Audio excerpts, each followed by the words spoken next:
Hi, this is Reflection 4. So starting off, I just want to say I am not the most comfortable doing vlog things or, videos, this kind of thing. So this is out of my comfort zone, but working on getting better at it.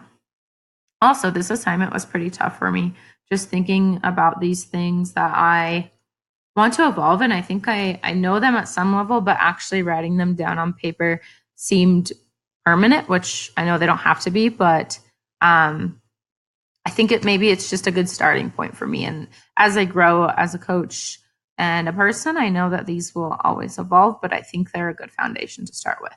So that being said, my 5 keywords that I had come up with were authenticity.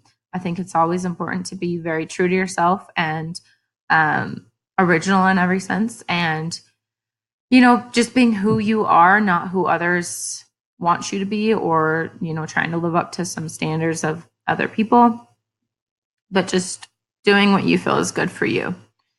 And then the second one is growth. I am a person who loves to learn, who is very curious, who just loves to learn about anything, really. I don't care what it is, I'll learn about it. But just instilling this kind of curiosity and growth mindset into my clients as well as people I meet. I always want to be doing something new and learning. So that's definitely something I value.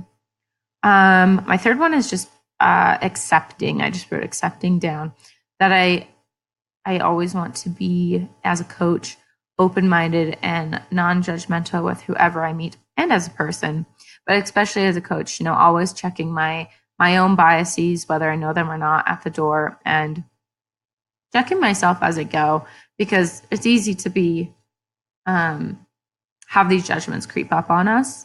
And so always just being accepting of whoever walks through my door. And then genuine was my fourth one. And this kind of ties in those first three together, that I want to be a genuine person no matter what the circumstances are. Not only should you be genuine to yourself, but genuine to others, be a wholesome person, and, don't put on any personas for people who expect something from you or you feel like they want you to be someone else. Just always be genuine in yourself. That's something I want always myself to do, and, through my coaching sessions as well. And hopefully my clients will follow or already do. And then my fifth one was nature. I put this because I've always loved nature. I feel like it's a super important part of wellness.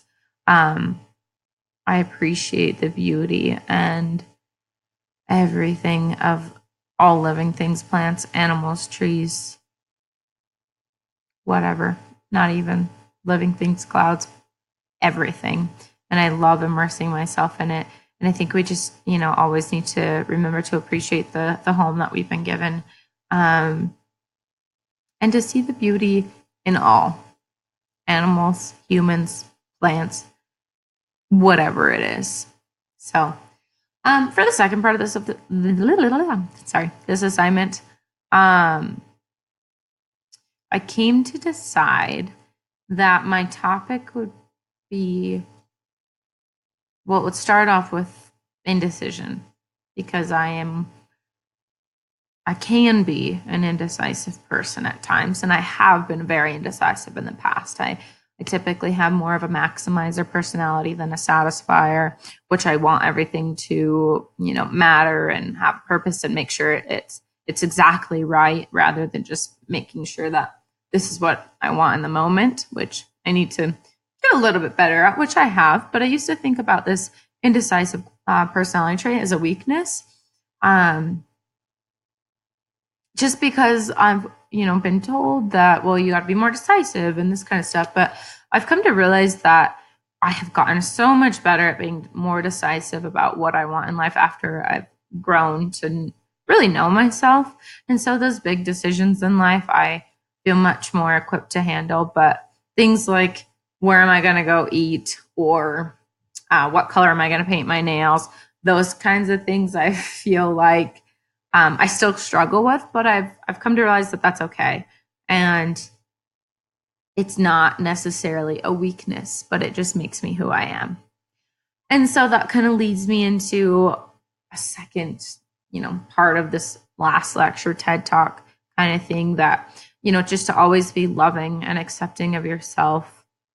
And as I mentioned before, genuine and authentic, because, being who you are is just so important in life. There's no one else exactly like you. And so just offering up what you are and, all you've got is really important, I feel like. And just trying to let go of what other people think of you and any judgments that they may have of you. And just realizing that the people who really want to be in your life are going to value you for who you are anyway. And those that aren't, that may just be their loss. So, I think that being able to accept your whole self, flaws and all, is something that we all know, but it helps to kind of be reminded of sometimes. So for my, final TED Talk, I would try to incorporate this in some way. I don't think it would be the whole topic of the talk, but it definitely would be included. And as I grow as a person and a wellness coach, I know that this last lecture topic will change immensely. And I'm sure this little part will always be something I include, but it may not be the whole focus as it is today. And then I also just wanted to mention how Kate said in the prompt that, the quote, "We cannot change the cards we are dealt, but just the way that we play the hand." And I love this quote, and I think it speaks to, who we are as people. And no matter what kind of situation you're in or what personality traits you have, the only thing that matters is how you decide to use them. And that makes you who you are.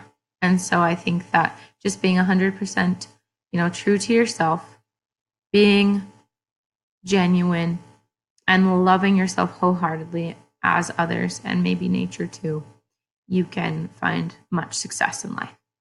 So thank you for listening to this. I'm sorry if it was painful at times. I am working on getting more confident in front of the camera, but to give you something very adorable to look at as we leave, here is a very cute sleeping puppy who is a little annoyed with his mom. His name is Forrest. Well, thank you. See you in class.